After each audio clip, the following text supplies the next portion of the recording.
नोकरी लागलं की या पोराची 5 वर्ष पोरी पाण्यातच जातात. ही पसंत आहे, ही नाही, ही पसंत आहे. यांच्यावर तर एवढे वाईट दिवस आले महाराज.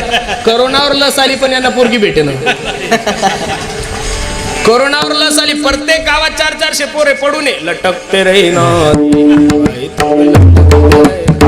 याचं कारण असं झालं, पोरीचं मार्केट वाढलंय महाराज.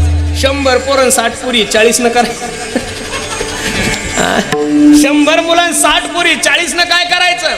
आणि मुलीचं मार्केट तर एवढं वाढलंय, जिच्या नाकाचं शेंबडील पुसता येत नाही तरी तिला वाटतं की मला सरकारी नोकरीवाला पाहिजे. कुठून खंदून आणायचा का? आणायचं कुठून? बरं, एक तर जनरल नॉलेज कमी आहे, डोक्यात नुसता भुस्सा भरलेला आहे. 2014 पासून तर 2021 पर्यंत सरकारने एकही भरती काढली नाही मामा. मग पोरं नोकरीला लागलेच नाही तर पोरं आणायचे कुठून? पोरगी 1 पट शाळेनी तर तिची माय 17 पट शाळेनी. दोघी मायले की एकाच शेतामध्ये निंदायला जातात आणि नवरदेवाला म्हणतात मला 15 एकर पाहिजेत. अहो तुझ्याकडे 1 गुंठा